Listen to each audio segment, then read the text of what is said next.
ধন্যবাদ, অভিনন্দন এবং বিশেষ করে জৈন মন্দিরের আজকে যে মানস্তম্ভ উদ্ঘাটিত হলো, তাদের পবিত্র জায়গা, আমি নিজেকে ধন্য মনে করছি। সাথে সাথে সন্তকুটিয়া গুরুদ্বারার গেট, মাইনরিটি ভবন যেটা কালচারাল সেন্টার সহ আমার মনে একটা দুটো বলা উচিত। ফায়ার ব্রিগেডের এত কিছু হলো, তাছাড়াও আমরা প্রায় 850 কোটি টাকার নানা রকম প্রোগ্রাম উদ্বোধন এবং শিলান্যাস করলাম। 12.5 লক্ষ সাইকেলও ছেলেমেয়েরা আজ থেকে পেতে শুরু করবে। এছাড়াও 14টি প্রকল্প উদ্বোধন হলো, অনেক উদ্বাস্তু কলোনিকে স্বীকৃতি দেওয়া হলো, মাদার অ্যান্ড চাইল্ড হাব তৈরি করা হলো, কিছু কিছু বলছি আমি। এছাড়াও রামপুরহাট মেডিকেল কলেজে মাতৃ ও শিশু হাব, সুস্বাস্থ্য কেন্দ্র, তারপরে ফুরফুরা শরীফের যে 100 বেডের হসপিটাল সেটাও আজকে উদ্বোধন হয়ে গেল।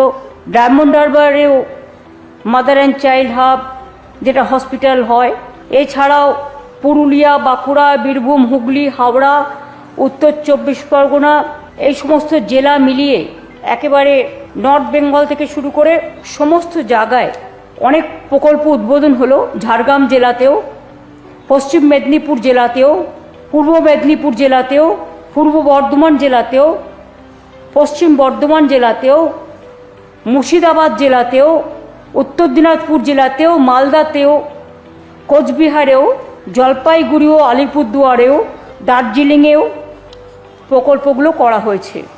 গোসাবা গ্রামীণ হাসপাতালে নতুন ইমক কেন্দ্র মাদার ও চাইল্ডদের জন্য, বাঁকুড়াতে দ্বারকেশ্বরের নদীর ওপরে নতুন সেতু, 120টি নতুন সিএনজি বাস, ভাঙড়ে কলকাতা পুলিশের বিজয়গঞ্জ বাজার থানা, হাওড়ার উলুবেড়িয়ায় থানার নতুন ভবন, টালিগঞ্জ ফায়ার স্টেশন এবং রাজ্য জুড়ে 100টি ফায়ার ব্রাইক।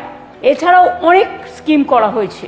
মালদা টাউনে আন্ডারগ্রাউন্ড কেবল দেওয়া হচ্ছে, এগুলো ডেভেলপ করছে ইন্টারন্যাশনাল সেন্টার হিসেবে। সুতরাং আন্ডারগ্রাউন্ড কেবল হলে কি হয়, ওপরের তারগুলো ঝোলে না, যেটা আমরা কলকাতাতেও সিদ্ধান্ত নিয়েছি বা অন্যান্য জায়গাতেও হচ্ছে।